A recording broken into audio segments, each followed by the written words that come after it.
ସମସ୍ତଙ୍କୁ ସାରସ୍ୱତ ଅଭିନନ୍ଦନ, ପ୍ରଣାମ, शुभेच्छा, शुभकामना। मु श्री लक्ष्मीधर पात्र बालेश्वर जिलार सोर ब्लॉक देवगिरी पाददेशरे अवस्थित सिंगाखुंटा ग्राम पंचायतर खकड़ांदा ग्रामर एक मनीष साधारण मनीषटी आजिर आपण मानक पाई एक उपहार विवेक। बयसर अपराह्न प्रायतः 66 वर्ष मोहन बाबू को बसंत अंतिम बेला खरार प्रकोपता सहर गाँ अन्यून 30 मिनिट पाद चला रास्ता खरा हेले भी आवश्यकता को एड़ी नदे सहर फेरुछंती मोहन बाबू। हाथ में बैग, मुंडरे धला गामुछा। मासर थरे मात्र सहर माटी रे पाद पड़े केवल पेंशन टंका उठाण पाई। चाकरी अवसर 6 वर्ष हेलानी। चतुर्थ श्रेणी कर्मचारी। अल्प किछि पेंशन रे राशि रे स्वामी स्त्री जीवन नाटक। पुओ बो बेंगलोर रे कंपानी चाकरी। घर को फेरिवा सेमिति सेमिति। काम सारी घर को फेरुछंती मोहन बाबू। कोना बैग को बाटर बारंबार खोजुछंती पानी बोतल को। आज बोधुए कौशली माने तांको धर्मपत्नी पानी बोतलटा बैग रे देई नाही। हो थाउ तार बयस परिपक्वतार केते कथा बासे मन रखिबो। आउ मोहन बाबू को 15 मिनिट रास्ता चलवा हेबो। सुशीला सुशीला लगुची ना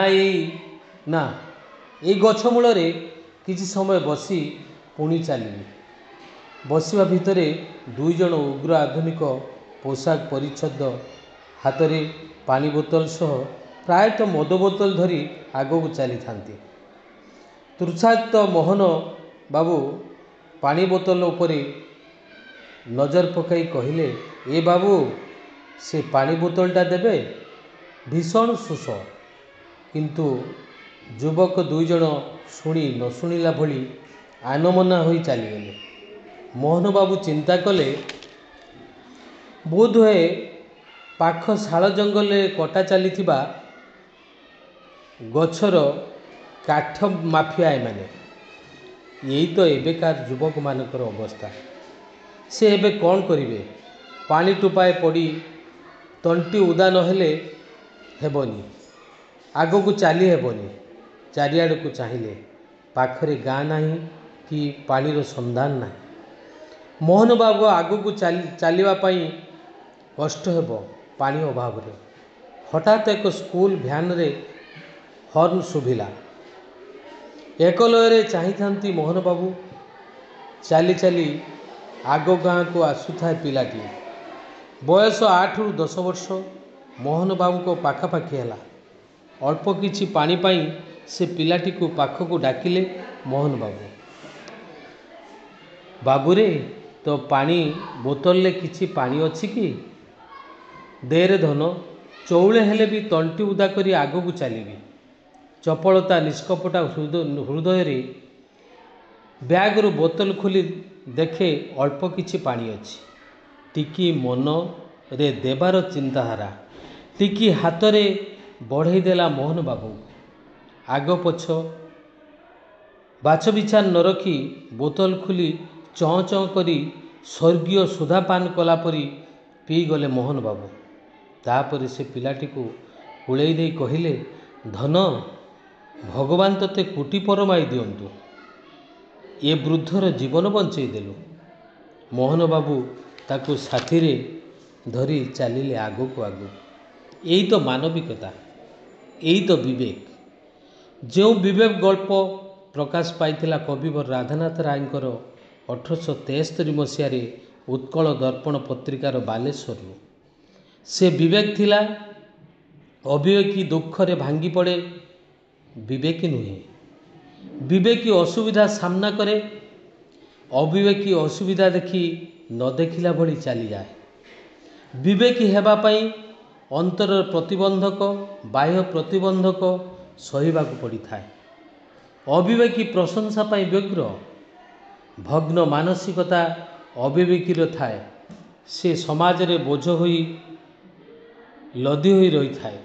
ये तो महान अमरात्मा कविवर राधानाथ रायंकर सृष्टि। अनेक काव्य कविता सह गल्प सह ओडिया भाषार रक्षक। जन्म 1848 सेप्टेम्बर 28 तारिख, बालेश्वर जिला सोर ब्लॉक केदारपुर गाँ। पितामाता अति साधारण मनीष, पिता सुंदर नारायण राय और माता तारिणी दासी गर्भरू मृत्यु तांकर होइथिला 1908 मसीहा एप्रिल 8 तारिख रे। यही महान कालजयी व्यक्तित्वंकर मृत्यु सप्ताह उपलक्षे समस्त को प्रणाम। आधुनिक साहित्यर स्रष्टांक अंचल रे देवगिरी पाददेश रे जन्म होई निजको गर्व और गौरव मन करुछि। राधानाथ स्मृति संसद तरफरु आयोजित कार्यक्रम रे योगदान देवाकु समस्त को अनुरोध। ये महान व्यक्तित्वंकर कालजयी सृष्टि पाई समस्त को पुणी थे प्रणाम जनाऊँगी। अनुरोध करुँची ये ओडिया जाति को भल पातु, ओडिया भाषा को भल पातु, ओडिया भाषा को रक्षक भाव जी बंचाई रखिंट से निश्चित भाव उत्सव में योगदान करूँ। 3 दिन धरी राधानाथ मंच राधानाथ पेंडेल निश्चित योगदान करने को मोर अनुरोध। रोची जय जगन्नाथ।